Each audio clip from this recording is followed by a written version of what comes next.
안녕하세요. 네, 우리 좌우 앞뒤 서로 인사하겠습니다. 함께 수고합시다.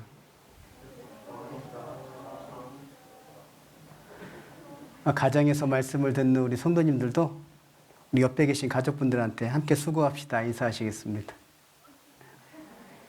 이건 가정이 보여야 말이지 이게. 한 주간 잘 보내셨어요?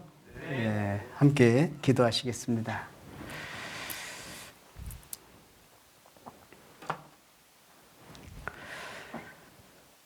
은혜와 사랑이 많으신 아버지 하나님, 감사합니다. 우리에게 귀한 삶의 날들을 허락하시고 또 그 날들을 통해서 거룩하신 하나님의 뜻을 깨달으며 또 깨달은 그 말씀을 실행할 수 있는 신앙의 그 길을 함께 해주심을 감사합니다.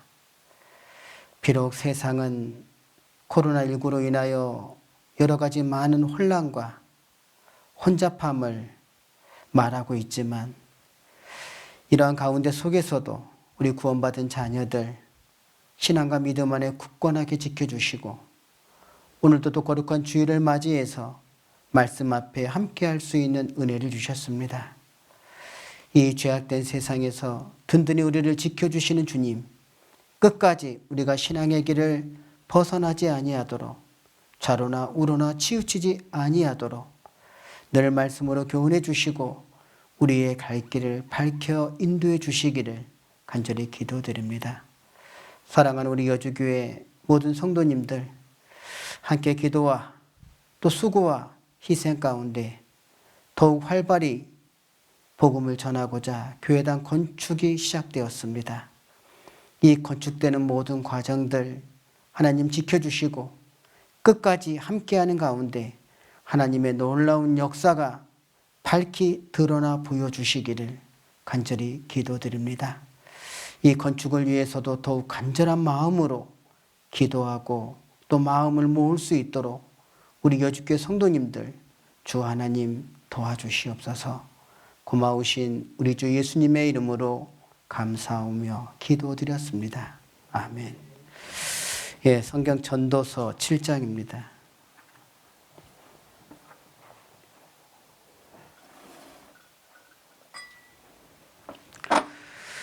1절부터 12절.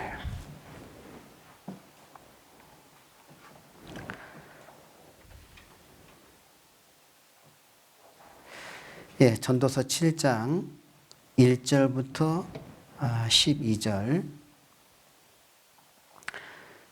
우리 함께 읽어보시겠습니다. 아름다운 이름이 보배로운 기름보다 낫고 죽는 날이 출생하는 날보다 나으며 초상집에 가는 것이 잔치집에 가는 것보다 나으며 모든 사람의 결국이 이와 같이 됨이라. 산자가 이것에 유심하리로다. 슬픔이 웃음보다 나음은 얼굴에 근심함으로 마음이 좋게 됨이라. 지혜자의 마음은 초상집에 있으되 우매자의 마음은 연락하는 집에 있느니라. 사람이 지혜의 책망을 듣는 것이 우매자의 노를 듣는 것보다 나으니라.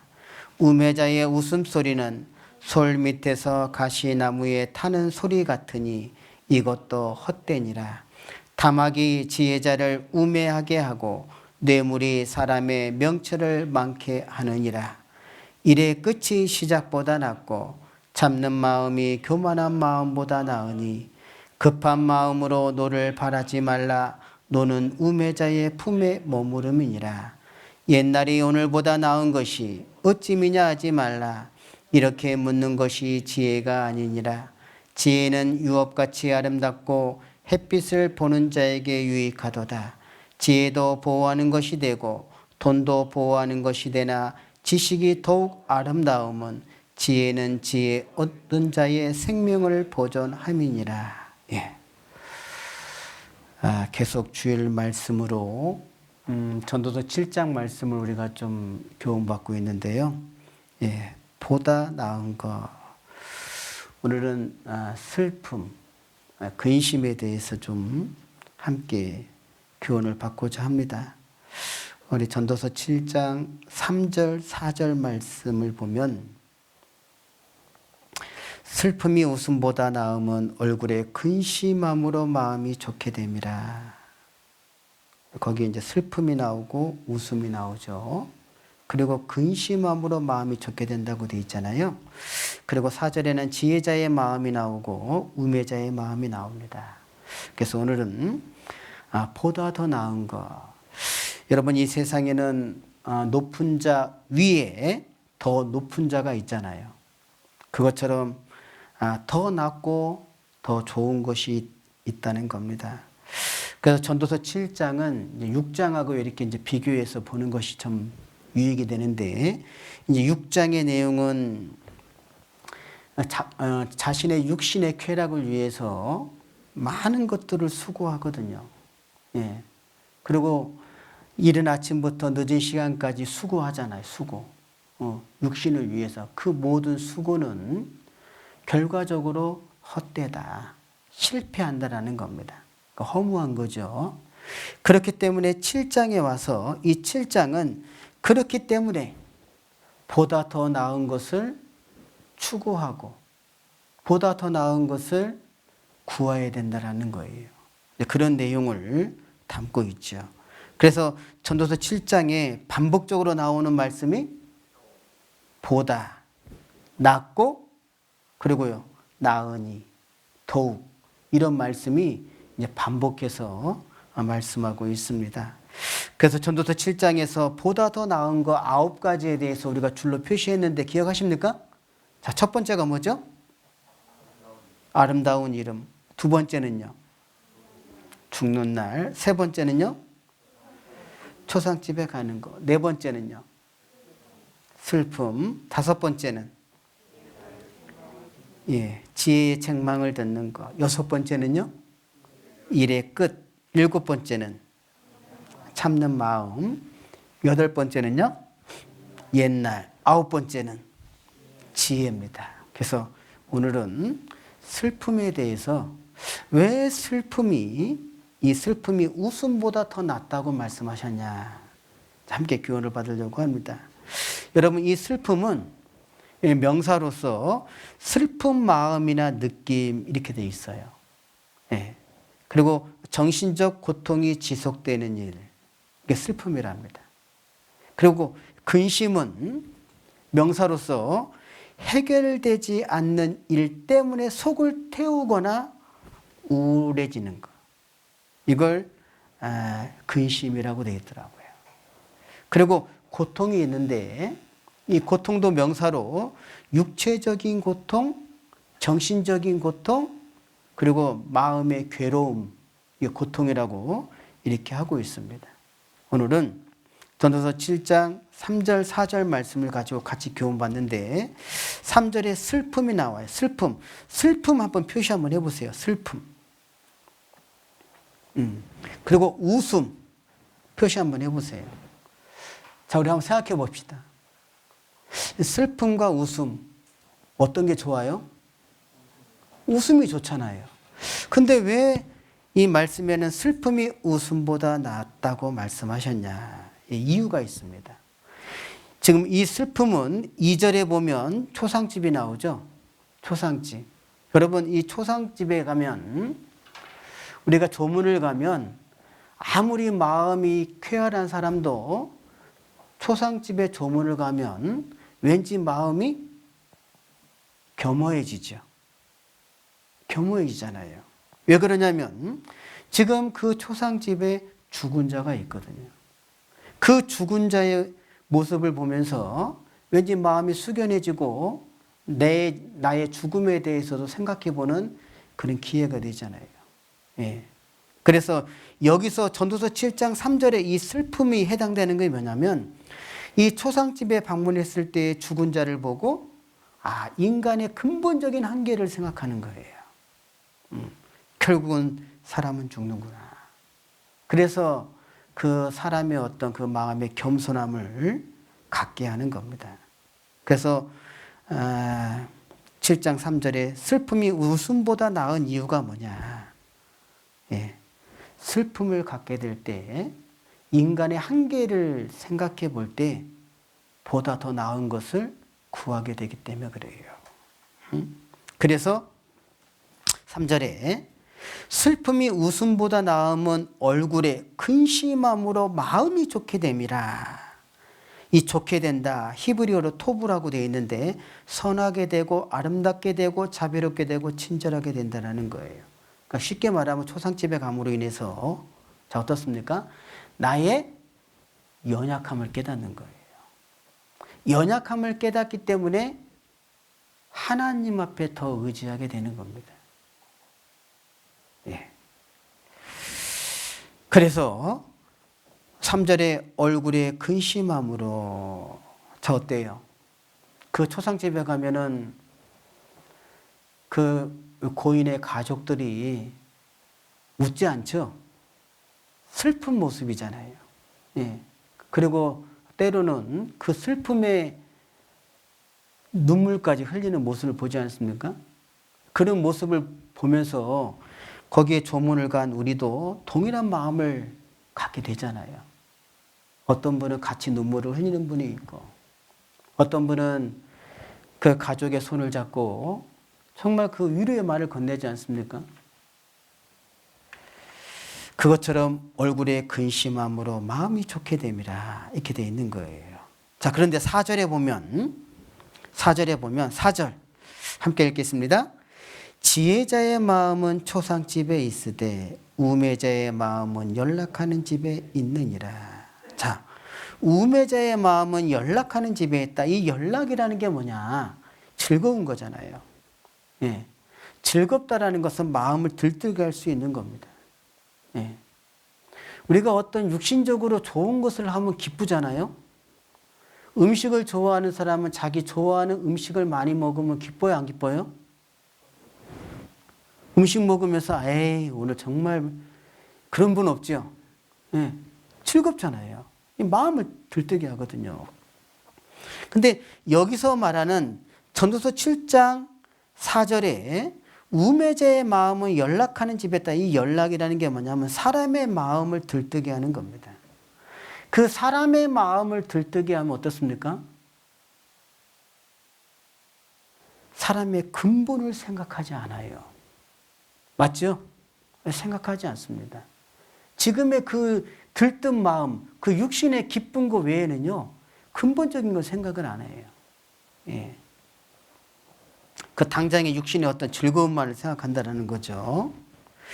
그래서 우매자의 마음은 연락하는 집에 있다. 하지만 반대로 지혜자의 마음은 초상집에 있느니라. 왜? 슬픔이 함께 동참하기 때문에 그래요. 자, 그래서 슬픔은 히브리어로 카스라고 되어 있더라고요. 카스. 근데 이 슬픔의 히브리어 카스를 다른 성경에서 좀 찾아봤어요. 어느 때 이 슬픔이라는 단어를 사용했는가? 그랬더니 사무엘상 1장 6절에 보면 그 한나라는 여인이 나오지 않습니까? 그 한나라는 여인이 자식을 생산하지 못했잖아요. 그래서 한나가 얼마나 슬퍼했는지 아시죠? 심지어 그 대적 분인나가 그를 심히 격동해서 번민케 했다 이렇게 되어 있거든요. 근데 그 대적했던 것이 사단의 역사라고 되어 있는데 한나가 그때 그 슬픔을 겪은 것이 동일한 여기서 말하는 슬픔이더라고요. 그러니까 임신치 못하는 여인의 고통스러운 심경, 그게 슬픔입니다. 그리고 또 언제 또 슬픔이라는 단어를 또 동일하게 사용했냐면 전도서 7장은 좀 줄로 표시하시고요. 잠언 17장을 좀 보겠어요.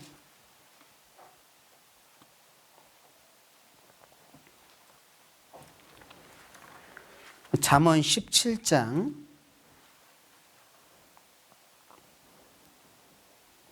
25절입니다.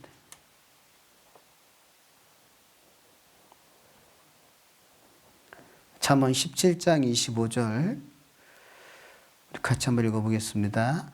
미련한 아들은 그 아비의 근심이 되고 그 어미의 고통이 되느니라.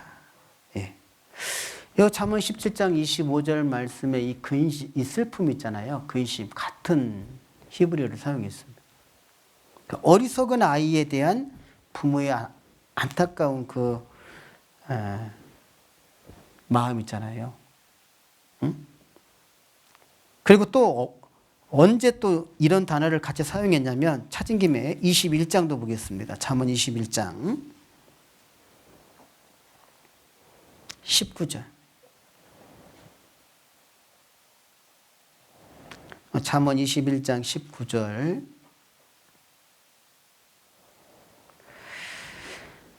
다투며 성내는 여인과 함께 사는 것보다 어디에 사는 게 낫다고요? 광야에서 혼자 사는 것이 나으니라. 그러니까 배우자와 다투잖아요. 그때의 그 근심, 같은 단어를 사용했더라고요.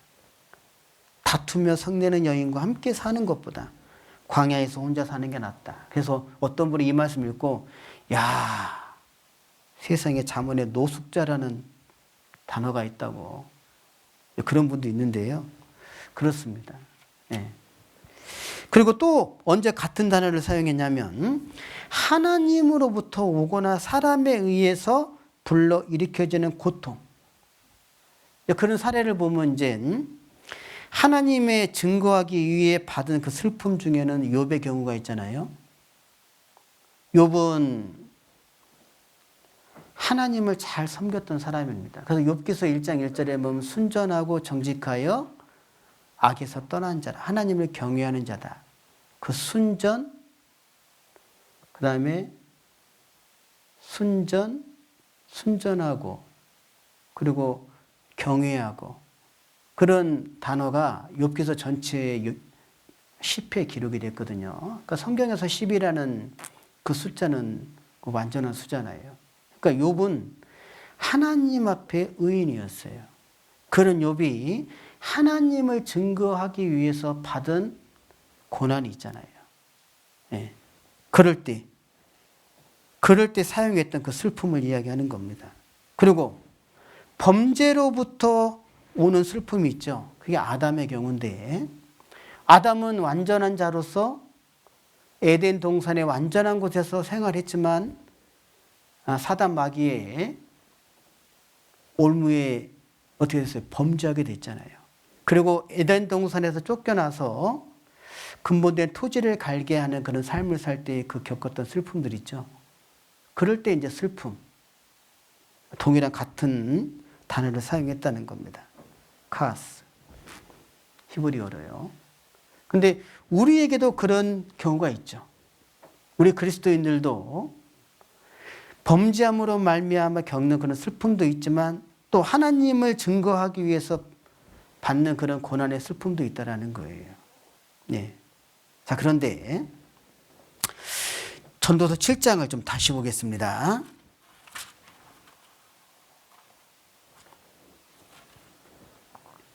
3절, 4절 함께 읽겠습니다. 슬픔이 웃음보다 나음은 얼굴에 근심함으로 마음이 좋게 됨이라. 지혜자의 마음은 초상집에 있으되 우매자의 마음은 연락하는 집에 있느니라. 그래서 구원받은 그리스도인들에게 근심이 하나님이 주셨어요. 물론 세상 근심도 있지만 하나님 뜻대로 하는 근심이 있다고 되어 있어요. 자, 고린도 후서 7장입니다.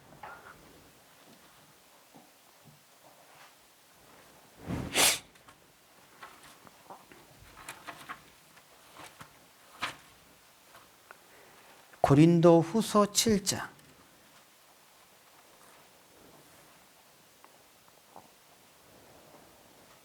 10절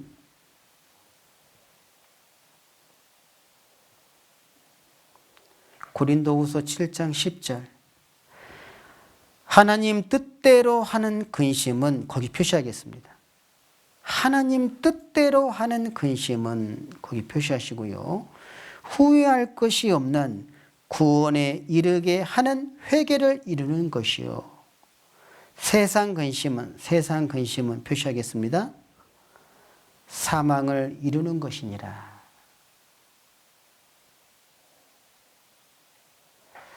표시하셨어요? 예. 자, 하나님 뜻대로 하는 근심이 있고 세상 근심이 있습니다. 여러분, 이 고린도 후서는 고린도 교회에 보낸 두 번째 편지잖아요. 근데 바울이 2차 전도 여행 중에 고린도 지역에서 1년 6개월을 복음을 전합니다. 1년 6개월을. 그러니까 바울이 여러 지역에서 복음을 전했지만 이렇게 오랜 기간 머무르면서 복음을 전한 데가 고린도예요. 예. 그래서 1년 6개월 동안 머무르면서 고린도에 복음을 전해서 고린도 교회가 세워지게 됩니다. 자, 우리 성경 한번 찾아볼까요? 사도행전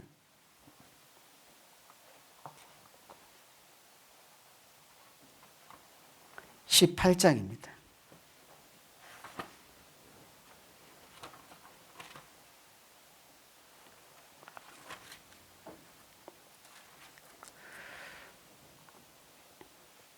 (1절)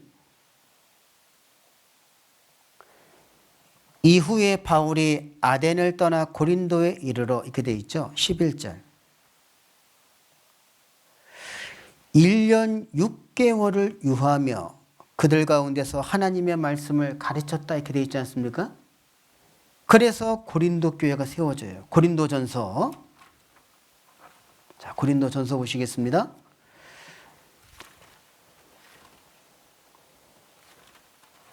4장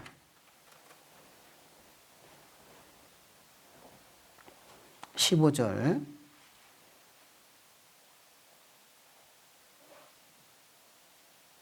함께 읽겠습니다.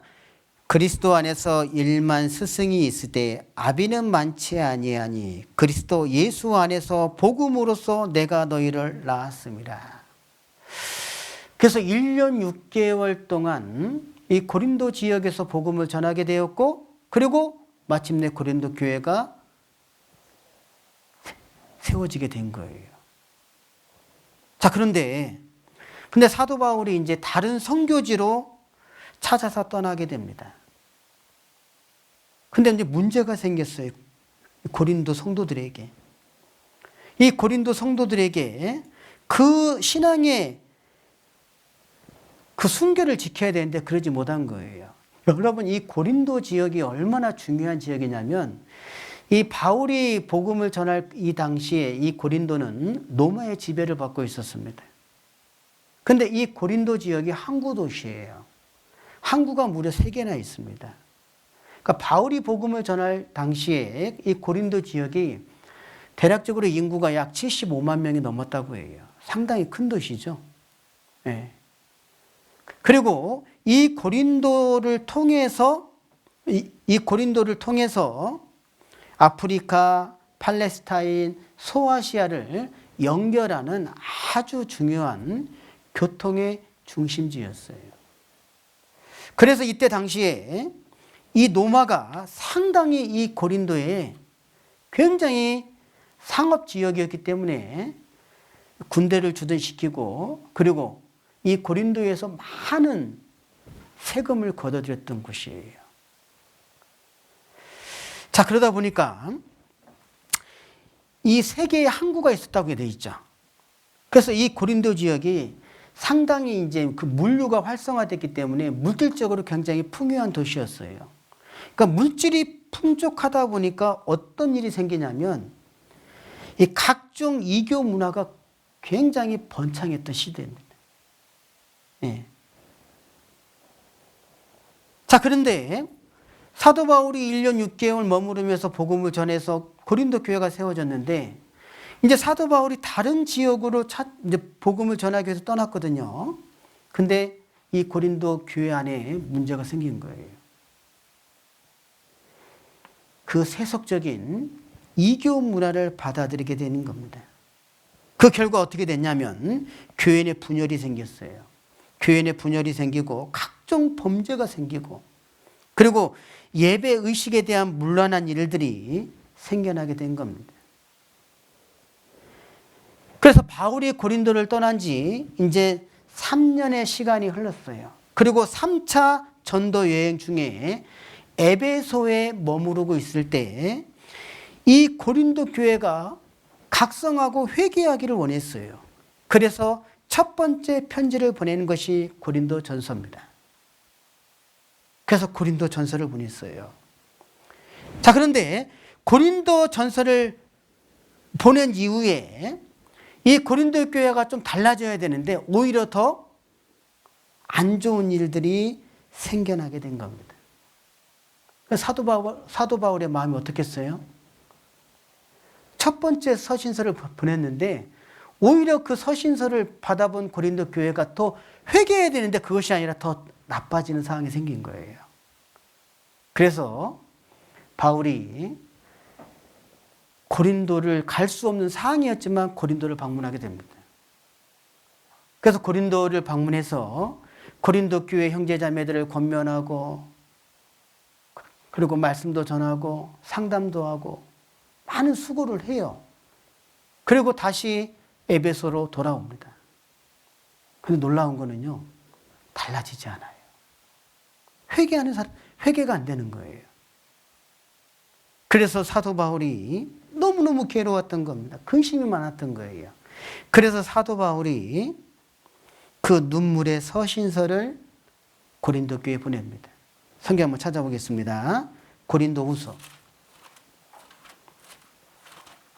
2장입니다.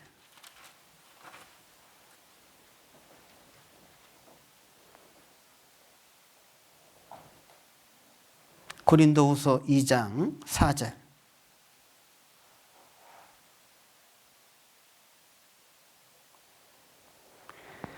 (2장 4절) 내가 큰 환난과 애통한 마음이 있어 많은 눈물로 너희에게 썼노니 이는 너희로 근심하게 하려 한 것이 아니요 오직 내가 너희를 향하여 넘치는 사랑이 있음을 너희로 알게 하려 함이라.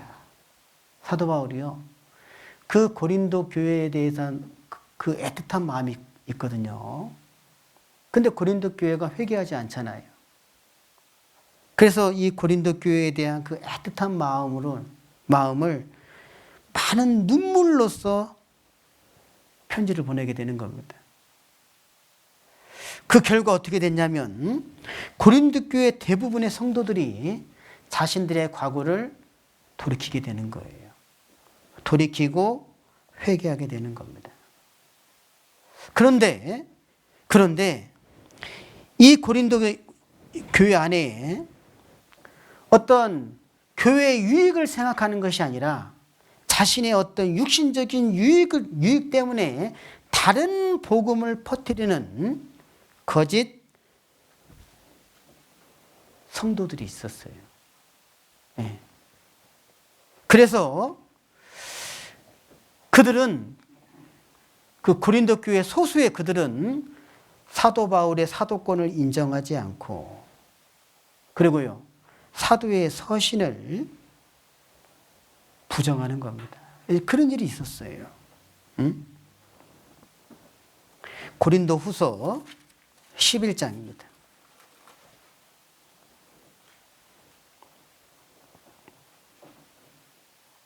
13절부터 15절.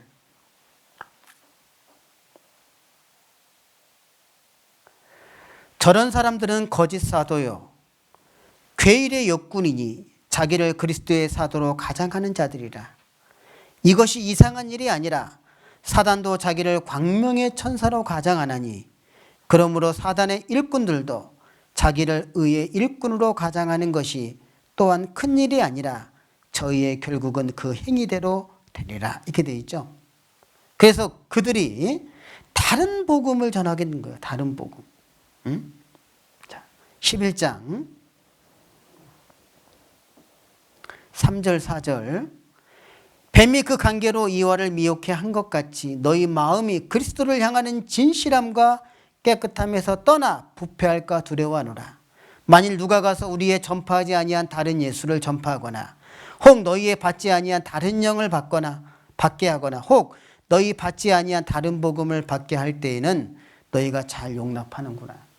그래서 고린도 교회 안에 소수 인원이 다른 복음을 전하고 그들이 사도 바울의 사도권을 인정하지 않고 이런 일이 있었어요.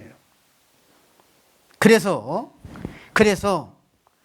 사도 바울이 자기의 그 사도권을 인정하지 않는 일이 생기니까 어떻게 생겼어요? 그러면 바울이 전하는 복음이에요. 힘이 없잖아요.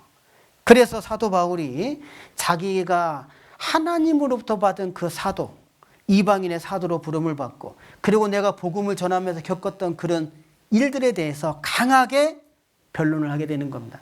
그래서 보내는 서신서가 두 번째 편지 고린도 후서예요. 이해되시죠? 그래서 고린도 후서를 보내게 되는 겁니다. 그래서 고린도 후서 한번 보겠습니다. 1장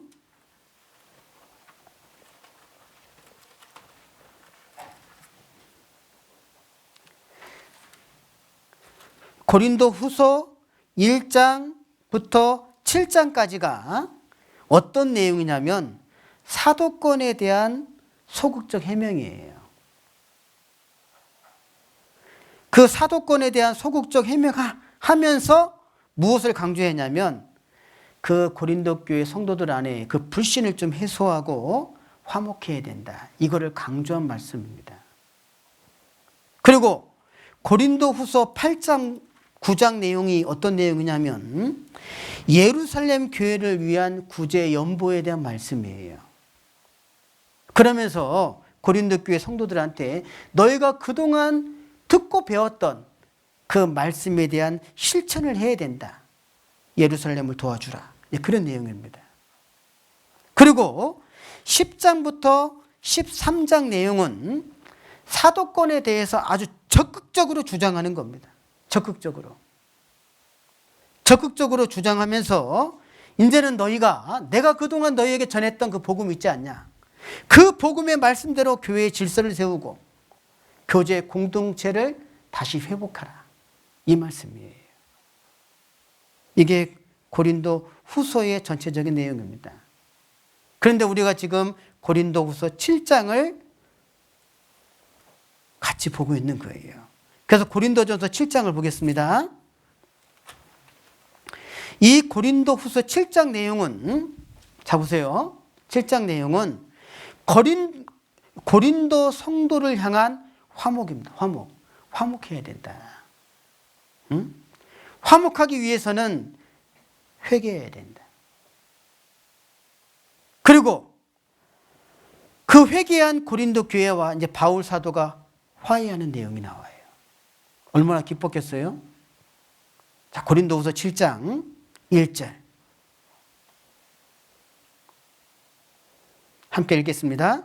그런즉 사랑하는 자들아 이 약속을 가진 우리가 하나님을 두려워하는 가운데서 거룩함을 온전히 이루어 육과 영의 온갖 더러운 것에서 자신을 깨끗하게 하자. 그래서 고린도 후서는 이 7장 2절부터 4절 말씀은 이제 화해와 일치. 이제는 화해하고 그리고 화목해야 된다. 그거에 대한 말씀이고요. 5절부터 16절 이 말씀은 그 화해한 기쁨에 대한 말씀입니다. 자 보세요. 그 바울이 눈물의 편지를 많이 보냈잖아요. 그 편지를 보고 고린도 교회 성도들이 회개하고 그리고 하나가 될 수 있는 계기가 됐잖아요. 이 얘기를 바울이 들은 겁니다. 얼마나 기뻤겠어요? 그래서 고린도전서 7장 2절부터 4절 내용에 보면 사도 바울이 굉장히 기뻐하는 내용이 나와요. 한번 보겠습니다. 7장 2절부터 4절 마음으로 우리를 영접하라. 우리가 아무에게도 불의를 하지 않고 아무에게도 해롭게 하지 않고 아무에게도 속여 빼앗은 일이 없노라. 내가 정죄하라고 이 말을 하는 것이 아니라 이전에 말하였거니와 너희로 우리의 마음에 있어 함께 죽고 함께 살게 하고자 함이라. 내가 너희를 향하여 하는 말이 담대한 것도 많고 너희를 위하여 자랑하는 것도 많으니 내가 우리의 모든 환난 가운데서 위로가 가득하고 기쁨이 넘친다. 왜 기쁨이 넘쳤냐? 자, 보세요.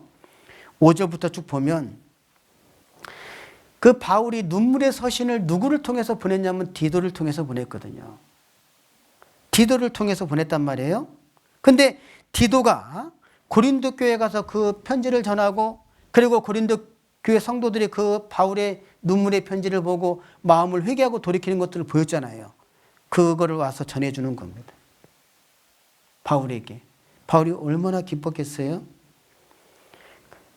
자, 7장 9절.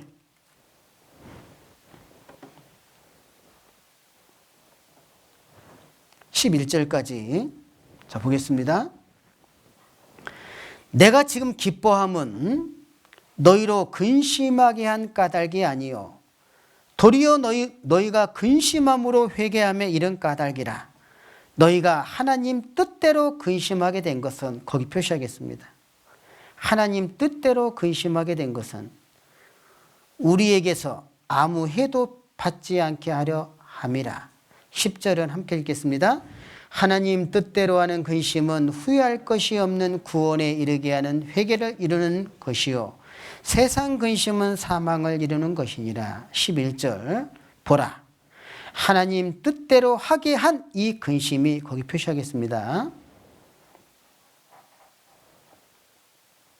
너희로 얼마나 간절하게 하며 얼마나 변명하게 하며 얼마나 분하게 하며 얼마나 두렵게 하며 얼마나 사모하게 하며 얼마나 열심히 있게 하며 얼마나 벌하게 하였는가.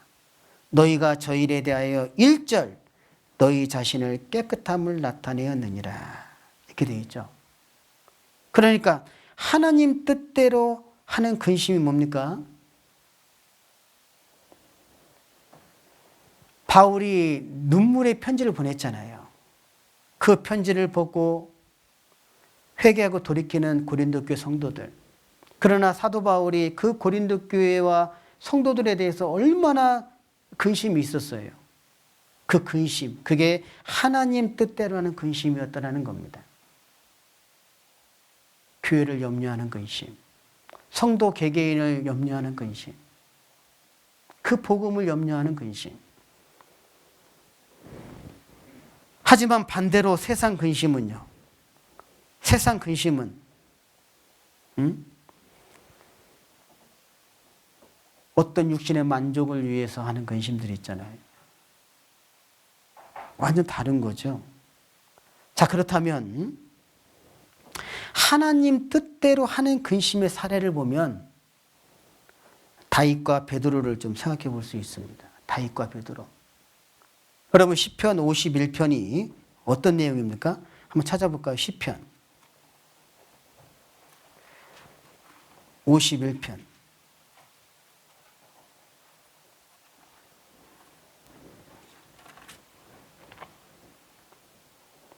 (51편) 1절 위에 보면 다윗의 시라고 되어 있죠.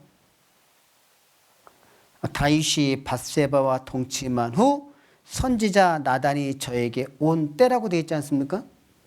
이게 이 내용이 언제냐면 사무엘하 12장 내용이에요. 다윗이 범죄했잖아요.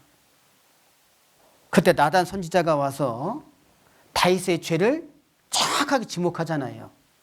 그때 다윗이 어떻게 했습니까? 회개했잖아요. 그 사무엘하 12장에 나단 선지자로부터 다윗의 그 범죄를 지적받았을 때 회개한 내용이 시편 51편 내용입니다. 그리고 베드로는 마태복음 26장 75절 말씀에 보면 베드로가 3번 예수님을 부인하지 않습니까? 근데 닭이 3번 올 때 예수님이 내가 나를 3번 부인한다라는 그 예수님의 말씀이 생각났잖아요. 그리고 밖에 나와서 심히 통곡했다고 되어 있거든요. 하나님 뜻대로 하는 근심의 사례입니다. 어떤 하나님의 말씀을 들었을 때 자기의 잘못을 회개하고 돌이키는 거 있잖아요. 예. 하나님 뜻대로 하는 근심. 하지만 세상 근심의 사례를 보면 사울과 유다를 볼 수 있어요. 사울과 유다. 여러분 사무엘하 28장 내용에 보면 지금 블레셋과의 큰 전쟁을 앞두고 있었어요. 사울은 두려웠습니다. 사울은. 그래서 분장하고 누구를 찾아갑니까? 신접한 여인을 찾아가잖아요. 신접한 여인을 찾아가서 어떻게 합니까? 사무엘을 불러달라고 하잖아요. 그럴 때 사울이 외형적으로는 회개하는 것처럼 보여줘요. 금식하고 막 슬퍼합니다. 근데 그게요, 진정한 회개가 아니었어요. 그 블레셋과의 전쟁에서 사울은 자결을 하잖아요. 그리고 가룟 유다 같은 경우에는 예수님을 은 30에 팔지 않습니까? 은 30에 팔고, 그리고 어떻게 해요? 죄 없는 예수님을 판 유다가 회개하는 것처럼 보여요. 대제사장을 찾아가서 어떻게 합니까? 내가 죄 없는 예수를 팔았다. 돈을 돌려주려고 하잖아요. 하지만 자살합니다. 이게 세상 근심이에요. 진정으로 하나님 뜻대로 하는 근심이 뭐냐면 하나님 말씀을 듣고 배우면 어떻습니까? 그 듣고 배운 그 말씀대로 내가 만약에 범죄한 사실이 드러나면 진정으로 회개하는 모습. 진정으로 회개하는 사람은요, 삶의 방향이 바뀔 수밖에 없어요. 그래요, 안 그래요? 그러나 세상 근심은요, 말로, 육신적으로 나 잘못했다. 하지만 삶의 방향이 바뀌지 않아요. 나중에 보면 똑같은 일을 반복하고 있는 겁니다. 그래서 자 보십시오. 결국 근심이란 그것을 극복하느냐 못하느냐가 중요한 것이 아니라 어떤 방법으로 대처하느냐, 하나님 뜻을 따라 하느냐, 세상적인 방법으로 하느냐가 중요한 거예요. 자, 전도서 7장을 다시 보겠습니다.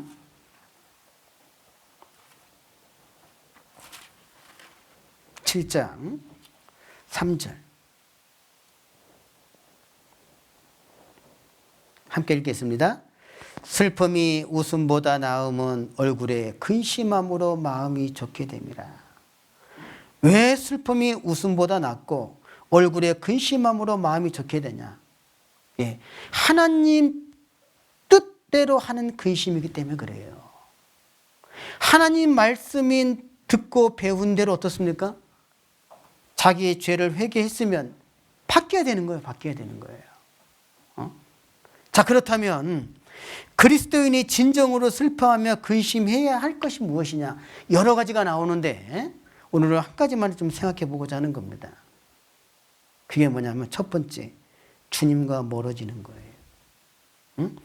첫사랑을 버리는 겁니다. 주님과 멀어지는 것, 첫사랑을 버린 거에 대해서 정말 진심으로 슬퍼하고 근심해야 돼요. 여러분, 코로나 시대에 우리가 다 모여서 말씀을 듣고 교제할 수 없잖아요. 이 육신은요, 편한 것을 자꾸 좋아합니다. 여러분, 가정에서도 말씀을 지금 들어보셨잖아요. 그리고 교회에 와서 또 이렇게 말씀을 들어보시잖아요. 자, 자기 자신에게 한번 솔직히 생각해 보세요. 듣는 마음의 자세가 다르지 않습니까? 분명히 다를 거예요. 근데 육신적으로는 교회에서 말씀을 듣는 게 좋아요? 가정에서 말씀을 듣는 게 좋아요? 어떤 분은 가정에서 말씀을 듣는 것이 더 좋을 수도 있어요. 왜? 편하거든요. 네. 근데 성경은 모이기를 힘쓰라고 되어 있거든요. 왜? 습관이 될 수 있기 때문에 그래요. 왜? 우리가 그런 말을 할 수 있습니다. 아유, 교회에서 말씀 안 들어도 목사님 보내주는 조각 말씀 다 듣고 있고요. 그리고 주일 말씀 다 듣고 있어요. 그래서 가정에서 말씀 들어도 문제가 없어요. 그런데 잘 생각해 보세요. 그런데 점점점 주님과 멀어지고 있다라는 생각은 안 하는 거예요. 왜? 말씀 듣고 있거든요, 지금. 응? 듣고 있거든요. 근데 시간이 지나면 지날수록 정말 충격적인 것이 뭐냐면 내가 언제부턴가 교회 일에 멀어져 있다라는 거예요. 이건 사실입니다. 사실이에요. 아무리 말씀이 구원받은 그리스도인의 삶에 대해서 아무리 말씀을 들어도요. 그게 언제부턴가 이게 울리는 꽹과리가 되어 있는 거예요. 말씀을 들어요. 맹맹맹맹맹맹맹. 근데 삶 자체에서는 변화된 것이 없는 거예요. 죄송합니다. 근데 이게 사실이거든요, 지금. 응? 여러분, 계시록 2장에 보면 2장, 3장에 7교회가 나오는데 첫 번째 교회가 에베소 교회입니다. 에베소 교회가 성경에 대한 지식이 없었냐? 천만의 말씀이에요. 성경에 대한 지식이 풍부했어요. 네? 그래서 에베소 교회는 칭찬받은 교회입니다. 너희의 선행과 인내와 악에 대한 배격과 교회 질서를 확립하고 주를 위해 열심히 섬긴 것. 심지어 어떤 약속을 받았냐면 하나님의 낙원에 있는 생명나무의 과실을 주리라는 약속까지 받은 교회가 에베소 교회입니다. 근데 그 교회가요, 첫사랑을 잊어먹었어요. 여러분, 우리 여주교회가 말씀이 부족할까? 저는 그렇지 않다고 생각합니다. 응? 요한계시록 2장을 보시겠어요?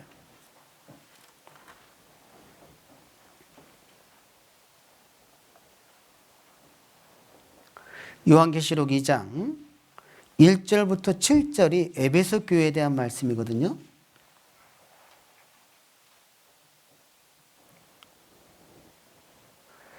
에베소 교회가요, 칭찬을 받았어요. 1절부터 에베소 교회 사자에게 편지하기를 오른손에 7별을 붙잡고 7 금촛대 사이에 다니시는 이가 가라사대 2절 내가 내 행위와 수고와 내 인내를 안다. 칭찬하고 있죠. 또 악한 자들을 용납지 아니한 것과 자칭 사도라 하되 아닌 자들을 시험하여 그 거짓된 것을 내가 드러냈다고 되어 있죠. 여러분, 이렇게 하려면요, 말씀에 대한 지식이 없으면 불가능한 거예요. 응? 그리고 또 내가 참고 내 이름을 위하여 견디고 게으르지 아니한 것을 안다. 얼마나 칭찬합니까? 그리고 또 무엇을 약속을 받아요? 응? 자, 그런데 4절에 보면 뭐라고 되어 있습니까? 그 에베소 교회에 또 어떤 약속을 받냐면 7절 귀 있는 자는 성령이 교회들에게 하시는 말씀을 들을지어다. 이기는 그에게는 내가 하나님의 낙원에 있는 생명나무의 과실을 주어 먹게 하리라. 이 약속까지 받죠? 그런 에베소 교회 4절 함께 읽겠습니다. 그러나 너를 책망할 것이 있나니 너희 처음 사랑을 버렸다. 여러분, 너무 충격이지 않습니까? 성경에 대한 지식이 없었냐? 아니에요.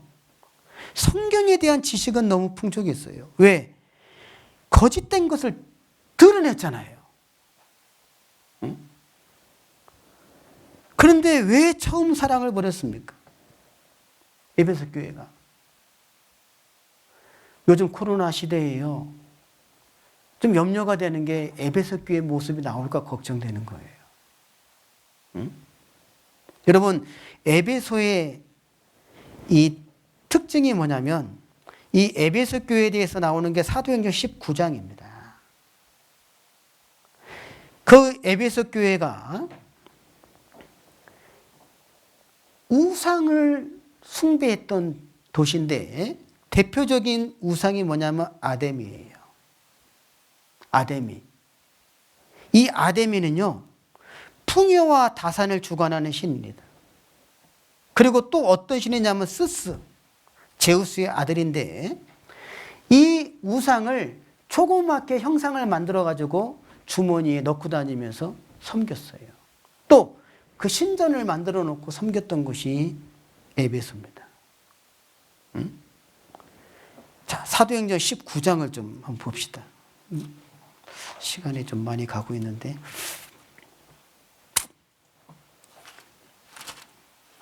사도행전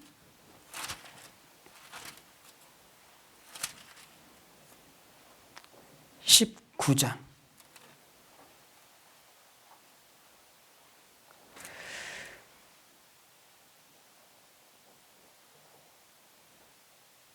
26절부터 29절.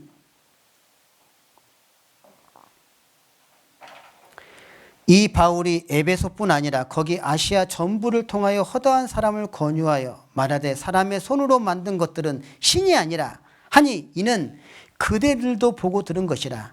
우리의 이 영혼만 천하여질 위험이 있을 뿐 아니라 큰 여신 아데미의 정각도 경홀히 여김이 되고 온 아시아와 천하가 위하는 그 위험도 떨어질까 하노라 하더라.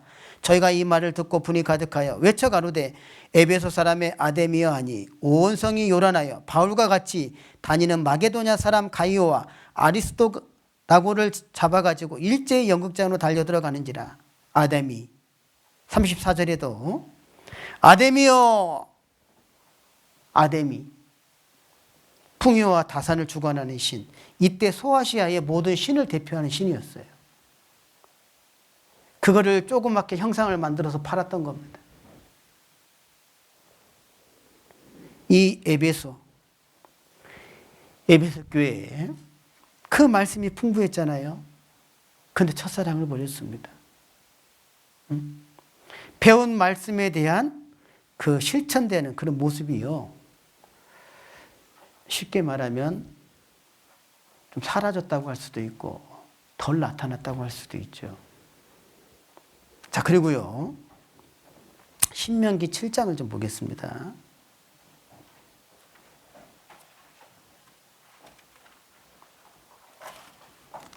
신명기 7장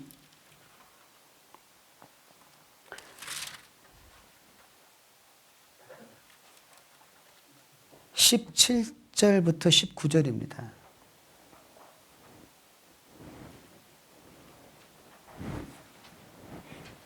신명기 7장 17절부터 19절.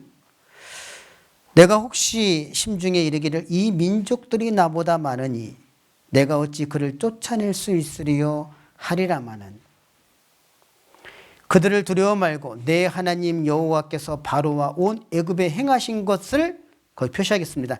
잘 기억하되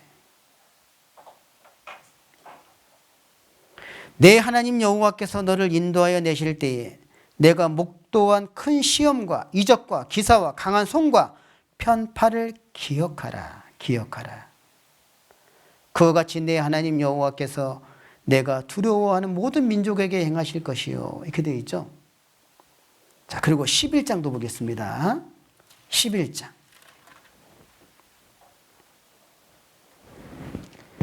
2절부터 7절인데요.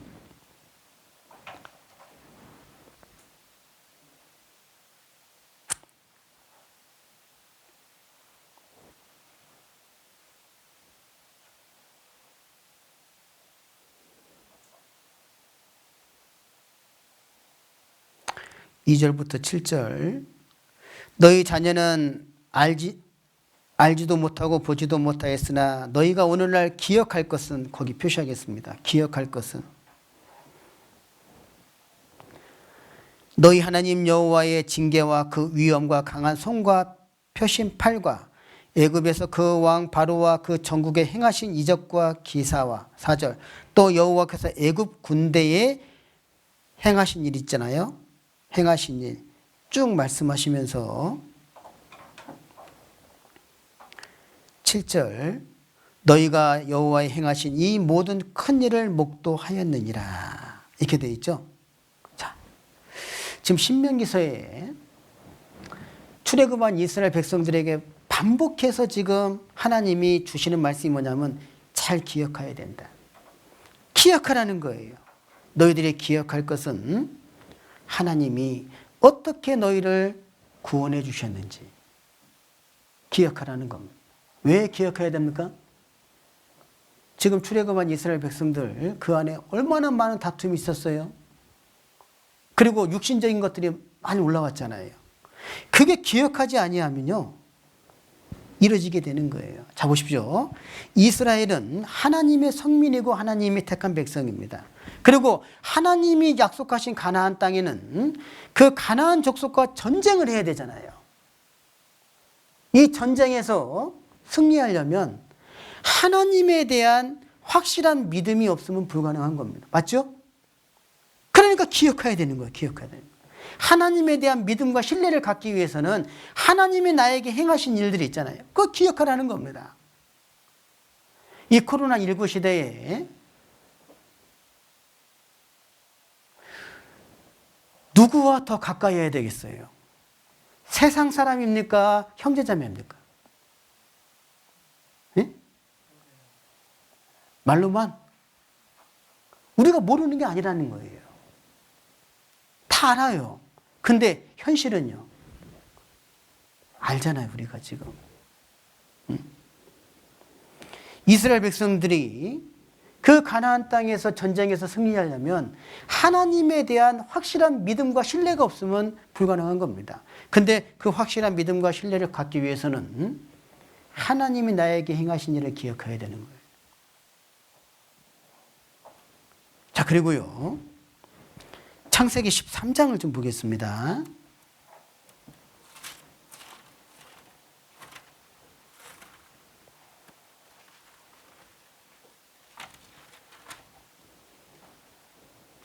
(1절부터) (4절입니다)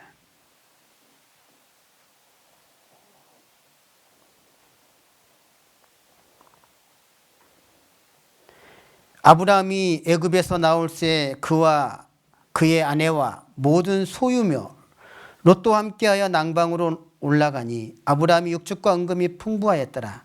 그가 남방에서부터 발행하여 베델의 이름에 베델과 아이 사이 전에 장막을 쳤던 곳에 이르니 4절 함께 읽겠습니다. 그가 처음으로 단을 쌓은 곳이라. 그가 거기서 여호와의 이름을 불렀다. 이렇게 되어 있죠. 여러분 보십시오.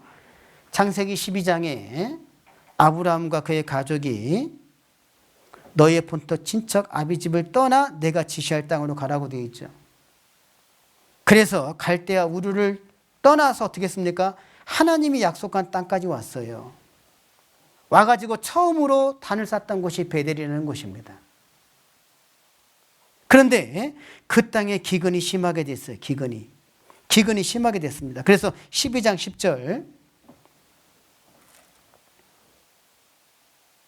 그 땅에 기근이 있으므로 아브라함이 애굽에 우거하려 하여 그리로 내려갔으나 이렇게 되어 있죠. 자, 보십시오. 이 성경에서 애굽은 세상을 말합니다.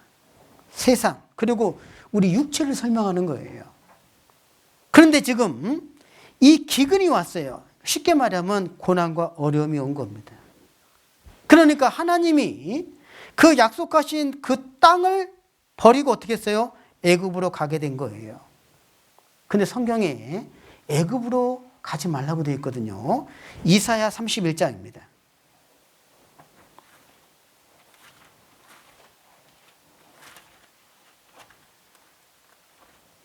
이사야 31장 1절입니다.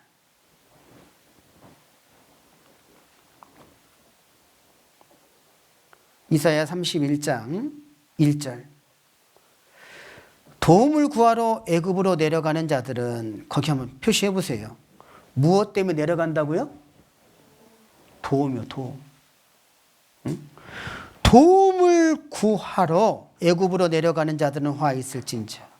그들은 말에 말을 의뢰하며 병거의 많음과 마병의 심히 강함을 의지하고, 그 다음 함께 읽겠습니다. 이스라엘의 거룩하신 자를 앙모치 아니하며 여호와를 구하지 아니하거니와. 자, 여러분, 도움을 누구한테서 지금 구하는 겁니까? 세상이잖아요, 세상. 나를 도와주고 나에게 방패와 손방패와 큰 방패로 나를 도와주실 하나님을 의지하는 것이 아니라 도움을 구하러 세상에 내려가는 거예요. 31장 3절입니다. 자, 애굽에 대해서 뭐라고 말씀하셨냐면, 함께 읽겠습니다. 애굽은 사람이요 신이 아니며 그 말들은 육체요 영이 아니라 여호와께서 그 손을 드시면 돕는 자도 넘어지며 도움을 받는 자도 엎드러져서 다 함께 멸망하리라. 여러분, 애굽은 사람이요 사람. 애굽으로 왜 내려가느냐? 사람에게 도움을 구하기 위해서. 그 육체의 도움을 구하기 위해서 내려가는 거예요.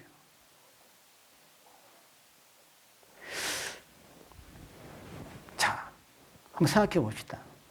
형제 자매와 만나서 교제하는 것이 육체의 기쁨이 큽니까? 세상 친구들 만나서 하는 것이 육체의 기쁨이 더 커요.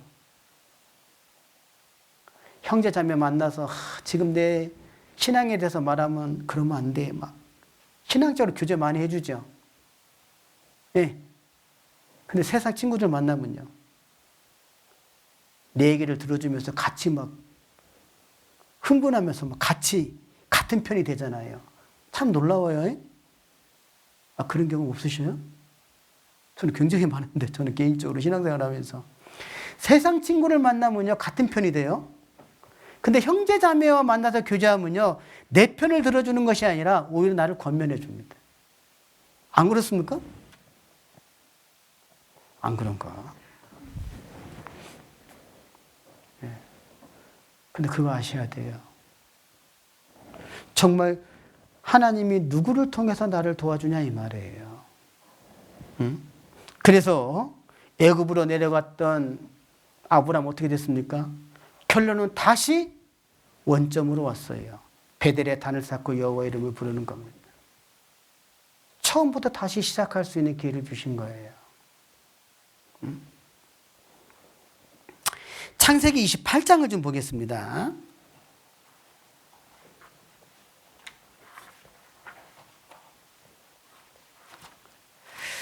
창세기 28장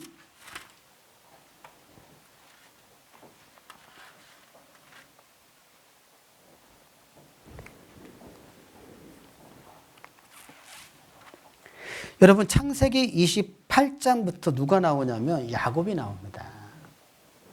근데 이 야곱이요, 그 브엘세바를 떠나서 하란으로 가요. 야곱이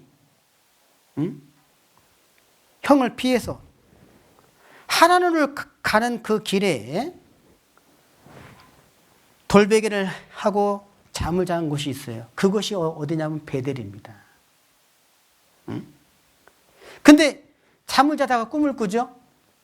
사닥다리가 보여요. 이 사닥다리가 땅에서 하늘까지 연결되어 있고 천사들이 오르락내리락 하는 겁니다. 근데 그 사닥다리 위에서 한 분이 이런 축복을 줘요. 내가 너를 함께 하겠다. 내가 어디를 가든지 너와 함께 할 것이다. 지켜준다는 거죠. 이런 약속을 받아요. 그리고 잠에 깹니다. 야곱이 이것이 바로 하나님의 전이 될 장소구나. 그래서 거기서 서원을 합니다.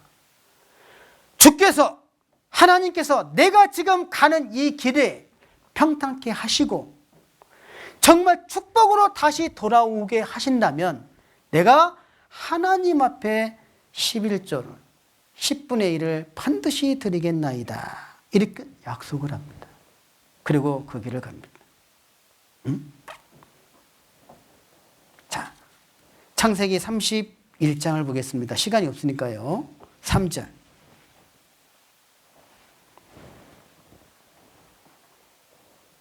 함께 읽겠습니다. 여호와께서 야곱에게 이르시되 내 조상의 땅 내 족속에게로 돌아가라. 내가 너와 함께 있으리라 하신지라. 지금 야곱이요, 삼촌 집에서 물론 힘은 들었지만 성공했죠? 성공했잖아요. 처와 자식이 있고, 그리고 많은 재산을 얻었습니다. 그리고 돌아오는 길이에요. 그러면 어디로 가야 됩니까? 자기가 서원했던 그 장소로 가야 되잖아요. 그런데 그곳으로 안 가요. 응? 그래서 창세기 31장에 여호와께서 야곱에게 이야기하는 겁니다. 야곱에게 내 조상의 땅, 내 족속에게로 돌아가라. 내가 너와 함께 있으리라 하신지라. 13절, 31장 13절. 자, 하나님 뭐라고 말씀하십니까? 나는 무슨 하나님이에요? 베델의 하나님이라. 내가 거기서 기둥에 기름을 붓고 거기서 내게 서원하였으니 지금 일어나 이곳을 떠나 내 출생지로 돌아가라 하셨느니라. 왜 하나님이 야곱에게 베델의 하나님이라고 말씀하셨어요? 네가 나한테 서원했지 않냐. 야곱이요, 베델에서 서원했잖아요. 근데 잊어버린 겁니다. 베델로 돌아가는 것이 아니라 숫곳으로 가는 거. 숫곳에 이르러 자기를 위하여 짐승을 위하여 집을 짓고 우리간을 지어서 정착하는 거예요. 그러니까 야곱이 하나님 앞에 서원한 것을 잊고 세상에 지금 안주하려고 하는 겁니다. 그 결과 야곱에게 재앙이 따라왔어요. 야곱의 딸 디나가 세겜에게 강간을 당하게 되는 겁니다. 그리고 디나의 오빠들 시므온과 레위가 세겜의 남자들을 다 죽여버리잖아요. 이런 일이 생기는 거예요. 그때 야곱이 깨닫는 거예요. 내가 잘못했구나. 그래서 야곱이 돌아오는 겁니다. 33장 17절. 야곱은 숫곳에 이르러 자기를 위하여 집을 짓고 짐승을 위하여 우리간을 지은 고로 그 땅 이름을 숫곳이라 부르더라. 야곱이 밧단 아람에서부터 평안히 가나안 땅 세겜에 이르러 성 앞에 그 장막을 치고 그 장막 친 밭을 세겜의 아비 하몰의 아들들의 손에서 은 100개로 사고 20절 함께 읽겠습니다. 거기에 단을 쌓고 그 이름을 엘 엘로헤 이스라엘이라 하였더라. 여러분, 엘 엘로헤 이스라엘은 하나님 이스라엘의 하나님 그 뜻이에요. 자, 보십시오. 왜 야곱은 하나님 앞에 서원한 걸 잊었을까요? 지금 육신이 만족하는 겁니다. 처와 자식이 있죠. 재산이 풍족하죠. 그리고 지금 이 숫곳이라고 하는 이 지역이 너무 좋은 거예요. 그래서 어디다 장막을 칩니까? 세겜성에 이르러 성 앞에 그 장막을 쳤다고 되어 있죠. 여러분, 이때 당시 세겜은요, 죄악의 도시였어요. 죄악의 도시.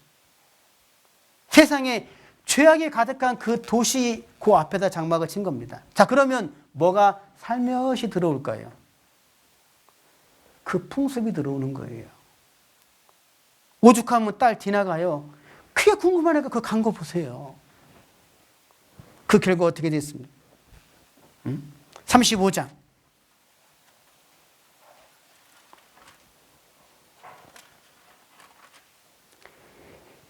1절부터 7절인데요. 하나님이 야곱에게 이르시되 일어나, 거기 표시 한번 해보세요. 일어나 베델로 올라가서 거기 거하며 내가 내 형 에서의 낯을 피하여 도망하던 때에 내게 나타났던 하나님께 거기서 단을 쌓으라 하시니라. 그런데요, 야곱이 어떻게 했나 보십시오. 2절. 야곱이 이에 자기 집 사람과 자기와 함께한 모든 자에게 이르러 너희 중에 이방 신상을 버리고 자신을 정결케 하고 의복을 바꾸라고 되어 있죠. 왜? 세겜에 있는 그 우상 숭배하는 것들 있잖아요. 세상의 풍습이 들어왔던 거예요. 그러니까 너희 중에 이방 신상을 버려라. 왜? 신상을 갖고 있었거든. 응? 그리고 자신을 정결케 하고 의복을 바꾸라. 3절. 우리가 일어나, 거기 표시하겠습니다. 베델로 올라가자. 이제 올라가자. 나의 환난 날에 내게 응답하시며 나의 가는 길에서 나와 함께 하신 하나님께 내가 거기서 단을 쌓으려 하노라 하며. 4절, 그들이 자기 손에 있는 모든 이방 신상과 자기 귀에 있는 고리를 야곱에게 주는지라. 야곱이 그것들을 세겜 근처 상수리 나무 아래에 묻고 그들이 발행하였으나 하나님이 그 사면 거울들로 크게 두려워하신 고로 야곱의 아들들을 추격하는 자가 없었더라. 6절, 야곱과 그와 함께한 모든 사람이 가나안 땅 루스 곧 베델에 이르고. 7절 함께 읽겠습니다. 그가 거기서 단을 쌓고 그곳을 엘 베델이라 불렀으니 이는 그 형의 낯을 피할 때에 하나님이 그에게 거기서 나타나셨음이니라. 이 말씀을 보면 어떻습니까? 야곱이 다시 시작할 수 있도록 베델로 왔어요. 그리고 거기에 단을 쌓고 여호와의 이름을 불렀던 겁니다. 일어나 돌아가자.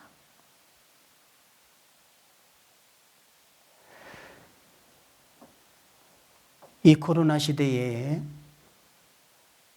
정말 우리가 원활하게 모임을 못하기 때문에 안타까운 일들이 많이 있잖아요. 병원에 계신 형제자매들 자유롭게 신방하기도 어렵고, 어르신들 구원 점검이란 표현이 좀 그렇지만 상담을 해야 되는데 그것도 쉽지 않고, 과연 우리가 어떻게 신앙과 믿음을 지킬 것이냐, 이거 정말 생각해 보셔야 돼요. 쉽진 않지만 구역별로 돌아가면서 지금 우리가 함께 모입니다. 이번 주에 내 구역이 교회당 가서 말씀을 들을 수 있어요. 그러면요, 어떤 일이 있어도요, 모든 약속을 취소하고 참석해야 되는 거예요. 그래 안 그래요? 안 그렇습니까? 왜? 지금 구역별로 참석하기 때문에 한 달에 한 번 기회가 주어지는 겁니다. 그런데요, 그거를 중요하게 여기느냐 이 말이에요. 응? 에이, 나중에 말씀 들으면 되지. 여러분 그거 생각하셔야 됩니다. 언제부턴가 내 마음이 점점 멀어지고 있어요. 형제자매를 보면 예전에는 그렇게 반갑고 기쁘고 안부가 궁금하고 무슨 일이 있는지 없는지 기도가 되고, 근데 언제부턴가 내가 두 손을 모으고 기도는 하는데 그 형제자매가 떠난 겁니다. 내 입에서 그 형제자매 이름이 안 나오는 거예요. 여러분 그거 경험하지 않아요? 여러분 그것은 내가 지금 마음이 멀어지고 있는 거예요. 야곱이 지금 형이 죽이려고 하잖아요. 그래서 어떻게 보면 목숨을 구하기 위해서 지금 부엘사바를 떠난 겁니다. 그 노중에 하나님의 약속을 받잖아요. 오죽하면 거기다가 돌을 세우고 기름을 붓고 하는 소원을 다합니까? 비록 그 과정은 힘들었지만 하나님이 지켜주신 건 사실이잖아요. 그리고 육신적으로도 풍족히 채워주셨잖아요. 그런데 잊어먹는 겁니다. 여러분 우리가 처음 구원을 받았을 때 한번 생각해 보세요. 처음 구원받았을 때 하나님 앞에 어떤 소원을 했습니까? 됐다. 이제는 죽어도 여한이 없다. 이제는 정말 한번 열심히 살아야 되겠다. 그때 서원했던 거 지금 지키십니까? 그 마음의 상태가 지금도 계속 유지가 되는 거예요? 아니면은 어떤 세상적인 어떤 기근이나 어떤 고난이 주어졌을 때 야곱처럼 그것을 잊고 세상에 안주하려고 하는 그런 마음 없습니까? 우리 생각해 보셔야 돼요. 그리스도인이 진정으로 슬퍼하며 근심해야 할 것이 무엇이냐? 내가 정말 주님에게서 멀어졌는지, 내가 첫사랑을 혹시라도 내가 버린 것이 아닌지. 그렇다면요, 일어나 다시 돌아가자. 이거에 대해서 정말 근심하셔야 됩니다. 이거에 대해서.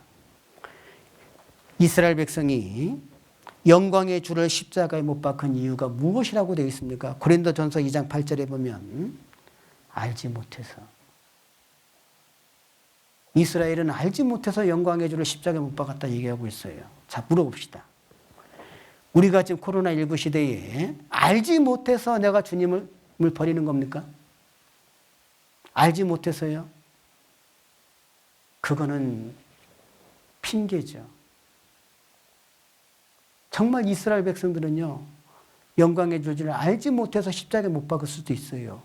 하지만 우리는 알지 못해서 내가 하나님과 멀어지는 거냐? 그렇지 않다고 생각합니다. 전도서 7장을 다시 보겠습니다. 아이고, 시간이 끝내야 되는데, 전도서 7장 3절 4절 함께 읽겠습니다. 슬픔이 웃음보다 나음은 얼굴에 근심함으로 마음이 좋게 됨이라. 지혜자의 마음은 초상집에 있으되 우매자의 마음은 연락하는 집에 있느니라. 여러분, 이 근심 있잖아요. 이 슬픔, 웃음보다 왜 나아요? 일어나 다시 돌아갈 수 있는 기회가 주어지기 때문에 그래요. 기도하시겠습니다. 하나님 아버지, 지금 이 시간에도 불꽃 같은 눈동자로 침 삼킬 동안도 나의 머리털을 다 세신 바 되셨고 내 말과 행동과 내 신앙의 길을 지켜봐 보고 계심을 감사합니다. 때를 따라 또 우리에게 도움의 손길을 주시고 심령의 마음을 말씀으로 격동해 주시고 행여 내 마음에 잘못된 부분이 있다면 일깨워 주시고 더욱 주님을 의지하고 갈 수 있는 믿음을 주심을 감사합니다. 사랑하는 우리 여주교회 모든 형제자매님들, 이 코로나19로 말미암아 조금이라도 신앙이 퇴보하고 뒷걸음질하는 그런 안타까운 형제자매가 없도록 거룩하신 하나님 두 손 모아 간절히 간구드립니다.